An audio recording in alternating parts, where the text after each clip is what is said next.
Tonight on One America News, we have our very own poll results revealing the Democratic candidate who came out on top after last night's debate. More on how all of the candidates fared. Plus, House Republicans pressing forward with their investigation into Planned Parenthood despite the nonprofit's recent change to its fetal tissue program. What some in the GOP had to say about the move. Then, brutal beatings at a church counseling session, and they left one teenager dead and his brother seriously injured. The shocking revelation about who's accused in the attack. Today is Wednesday, October 14th. Tonight, you're watching One America's Evening News.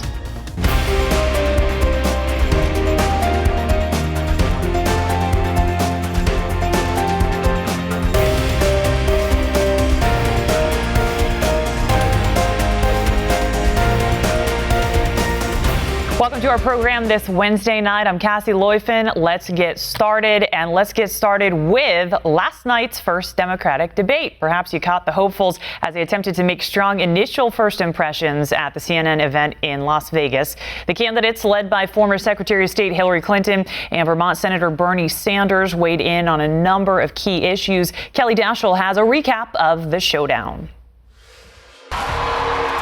In their first face-to-face debate of the 2016 campaign, Democrats Hillary Rodham Clinton and Bernie Sanders clashed on issues from foreign policy to capitalism to gun control. Secretary Clinton, is Bernie Sanders tough enough on guns? No, not at all. Senator Sanders did vote 5 times against the Brady bill. I come from a rural state, and the views on gun control in rural states are different than in urban states, whether we like it or not. Clinton came out swinging from the start. I'm not taking a backseat to anybody on my values, my principles. But she also found herself repeatedly on the defensive, questioned by her opponents about her 2002 decision to vote for the invasion of Iraq. If you're looking ahead, and you're looking at someone that made that poor decision in 2002 to go into Iraq, that's an indication of how someone will perform in the future, and that's what's important. And her flip-flops on issues like the Trans-Pacific Partnership trade deal. Everybody on this stage has changed a position or two. We've been around a cumulative quite some period of time. There were also tangles over the benefits of capitalism. Do I consider myself part of the casino capitalist process? No, I don't. And U.S. action in Syria. I believe that a no-fly zone in Syria at this time, actually, Secretary, would be a mistake. But for all the sparring, a moment of camaraderie on an issue that has dominated the 2016 Democratic race so far. But I think the Secretary is right. And that is that the American people are sick and tired of hearing about your damn emails. Thank you. Me too. Me too. You know?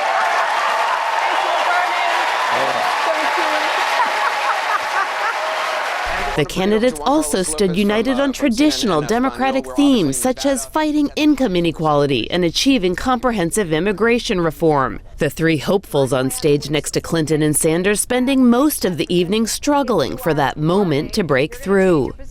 Can I get in this discussion at some point? Well, yes, you'll be coming in next, but she was directly quoted. Thank you. So. I've been standing over here for about 10 minutes trying. Okay. It just has gone back and Secretary. forth over there. Not present in Las Vegas, but definitely hanging over the debate, Vice President Joe Biden, who is weighing a late entry into the race. CNN kept an extra podium on standby just in case Biden decided to show up last minute.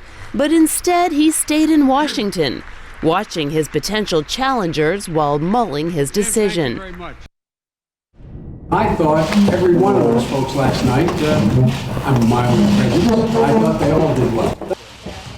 Vice President Joe Biden offering his thoughts on the first Democratic presidential debate, praising his fellow Democrats. And even though he didn't participate last night, reporters still repeatedly asked him if he's going to run for president. Biden's comments came after a meeting at the White House on infrastructure financing. The next Democratic presidential debate will be held on November 14th in Iowa. Meanwhile, Bernie Sanders opted not to press Hillary Clinton on her use of a private email server, as you likely saw, but different story for Jeb Bush. In an interview today, Bush said there's an FBI investigation and she hasn't been forthcoming. The former Florida governor doubled down, saying if both he and Clinton win their party's nominations, discussion over her emails is not going to end. Speaking of which, Republicans have been calling out Sanders for not going after Clinton's email scandal harder, more than he did. But his decision not to do that, and in effect to come to her defense, if you will, doesn't seem to be hurting the Sanders campaign. The Vermont senator raised more than $1 million in just 4 hours after the debate. His campaign sent out this email asking for donations, urging recipients to contribute less than $30 before the Las Vegas event ended. Sanders also added the most Twitter followers of any candidate during the debate. And now to our latest OAN poll. It reveals who won and lost in the first Democratic debate. And the numbers might surprise you a little bit. Drum roll, please. OAN's Kyle Warnke explains how Hillary Clinton, yes, she came out on top Tuesday night, but in the long run, her fellow contenders may be gaining ground. Gravis Marketing and One America surveyed more than 700 Democrats to find out their thoughts on the debate. Here's what we found out. That Tuesday night was mostly a win for Hillary Clinton, with 62% of those surveyed saying she won the debate. You can also see that a majority of our respondents, 73%, feel more favorable about Clinton after the debate. The former Secretary of State emphasized her position as the potential first woman president of the United States and focused more on drawing a contrast between her and Republicans rather than her fellow Democrats. She also defended herself against accusations that she's flip-flopped on a number of issues, such as the Keystone XL pipeline, which may appeal to voters who want her to address her Republican critics. If you are learning, you're going to change your position. I never took a position on Keystone until I took a position on Keystone. So I'm not taking a backseat to anybody on my values, my principles, and the results that I get. Vermont Senator Bernie Sanders and former Maryland Governor Martin O'Malley also gained in the standings thanks to the debate. 64% of respondents reacted more favorably to Sanders, while O'Malley garnered 47% more favorability. Meanwhile, many of our respondents felt that Lincoln Chafee had the most underwhelming performance in Tuesday's debate. 57% of Democrats surveyed recorded a less favorable opinion of the former Rhode Island governor. Chafee encountered a rough patch when he was asked why he's gone against the liberal grain with some of his votes in Congress, such as his vote to repeal the Glass-Steagall Act in 1999 to take away some checks on the banking industry. Governor Chafee, you've attacked Secretary Clinton for being too close to Wall Street banks. In 1999, you voted for the very bill that made banks bigger. The Glass-Steagall was my very first vote. I just arrived. My dad had died in office. I was appointed to the office. It was my very first vote. Are you saying you didn't know what you were voting for? I just arrived at the Senate. One of the things we saw after the second GOP debate was Carly Fiorina experiencing a major post-debate bump in our national poll after respondents felt great about her performance. But it appears that Clinton did not receive the same boost, despite many respondents saying she won the debate. In our October 1st poll, just over 44% of respondents said they would choose Clinton out of all the Democratic candidates. But in this latest survey, Clinton's support actually declined a bit, with only 42% saying they would vote to make her the Democratic nominee. Meanwhile, every other Democratic candidate received more support in that area, including Bernie Sanders, with 34% saying they would support him for the Democratic nomination compared to 25% on October 1st. These numbers may reveal the impact of a Democratic figure who didn't participate in Tuesday night's debate, Vice President Joe Biden. Biden had 23% of respondents in the October 1st poll saying they would vote for him, but he was not an option in our latest survey. It appears that Clinton was unable to capture any of Biden's support that was up for grabs, while her fellow party contenders managed to capitalize. There are 5 Democratic debates remaining, with the next scheduled for November 14th in Iowa. Kyle Warnke, One America News. So the attention was on the Democrats following last night's debate, but on the Republican side of the race, Donald Trump is still the frontrunner in several key early voting states. The GOP frontrunner has 38% of the support in Nevada, followed by Ben Carson with 22%. Trump has a little bit more of a cushion in South Carolina at the top of the poll with 36% and an 18-point lead over Carson. This is good news for the Trump campaign after the New York real estate mogul saw his lead shrink in states like Iowa and New Hampshire. Clinton now, just before heading out of Las Vegas, Democratic frontrunner Hillary Clinton picked up an endorsement from another big labor union. Clinton told the Painters and Allied Trades Union that lawmakers have to do more to create jobs, raise wages, and increase opportunities for the middle class. She attacked Republicans, calling their effort to undermine unions short-sighted, saying they hurt America as a whole. Clinton was also questioned about changing her stance on the TPP and why she's now opposed to the deal she once supported. Listen. At the end of the day, I do not believe that it does meet my criteria, and one of the major reasons it doesn't, if you follow this, you know there was a big debate in the Congress about currency manipulation, which has been one of the underlying reasons for job loss in America going back several decades.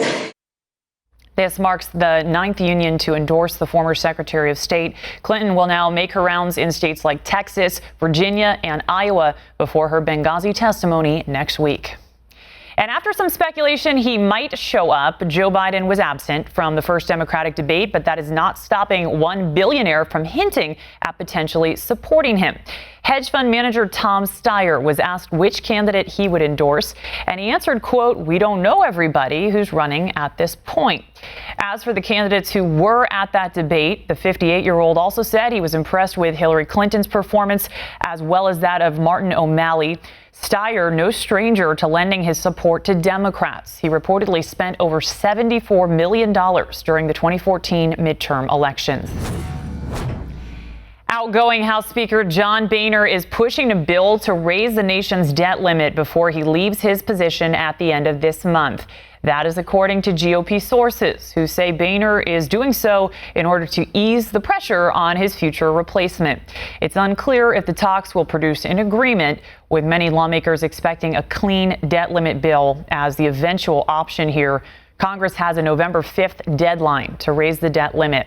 Republicans have pushed spending cuts during talks, but President Obama says he will not negotiate in order to raise the limit. And with John Boehner on his way out and Kevin McCarthy officially out of the running here, Republicans are looking for a new Speaker of the House. And while names like Webster, Issa, and Chaffetz have been campaigning for this role of Speaker, some fresh faces have also expressed interest. Texas Representative Bill Flores sent a letter to House members saying he wants to work together to make Reagan's vision of America a shining city on a hill, his vision of that a reality. Mike Pompeo of Kansas and freshman Congressman Ryan Zink of Montana have also made it public that they're interested in the speakership. In other news, House Republicans are resuming their probe into Planned Parenthood, despite the nonprofit's announcement on Tuesday that it would stop accepting reimbursements for fetal tissue. Outgoing Speaker John Boehner says the move will not change the facts of the investigation. House Oversight Committee Chairman Jason Chaffetz added the move is a good and tangible result of the GOP's investigations. Planned Parenthood is accused of trying to profit from fetal tissue donations in a series of undercover videos released by the Center for Medical Progress. Planned Parenthood maintains those allegations are false.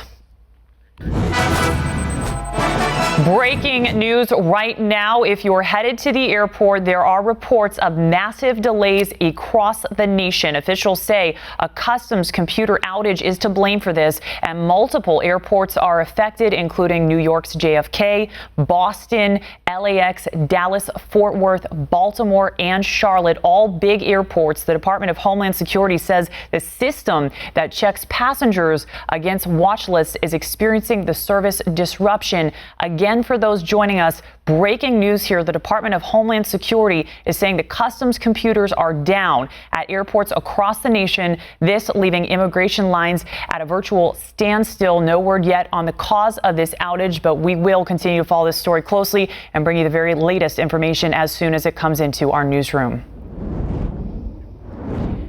New information tonight, meanwhile, on the missing El Faro ship. The family of one of 33 people who went missing after the cargo ship's disappearance. That family is suing the ship's owner and captain for $100 million. The wrongful death lawsuit was filed by the loved ones of Lonnie Jordan, who are accusing Tote Services of negligence for sending the ship out during a violent storm. The attorney of the family says the El Faro should have never left that dock as Hurricane Joaquin wreaked havoc off the East Coast. The body of just one of the crew members was found in debris from the ship. The other 32 people on board are presumed to be dead at sea. As we continue with our coverage tonight, Senate Armed Services Committee Chairman John McCain is criticizing the Obama administration's handling of the Iran nuclear deal. In a statement released this week, McCain called Iran's recent actions the dangerous cost of the administration ignoring the broader threat that Iran poses. He pointed out Tehran's decision to send hundreds of forces to Syria, its testing of a long-range ballistic missile, and more recently, its conviction of American journalist Jason Rezaian. This comes as Iran's parliament has passed a bill approving the nuclear deal with world powers. Here is more for you on that decision. It was a heated session, but eventually Iran's conservative-dominated parliament endorsed the landmark nuclear agreement struck earlier this year with world powers. The question now is how soon will it be implemented? President Hassan Rouhani says he wants to bring the economic benefits of the deal to Iran as soon as possible. Next week will begin the time of implementation of the nuclear deal and the end of the 90-day deadline previously agreed. Once the deal is fully implemented, sanctions will be lifted. It should not take more than 1 or 2 months until those sanctions are removed. Then a new situation will arise for the country. But that depends on the UN's nuclear watchdog, the IAEA, being satisfied that Iran has met its obligations. Only then will the United States, the United Nations and the European Union rescind Iran's crippling sanctions.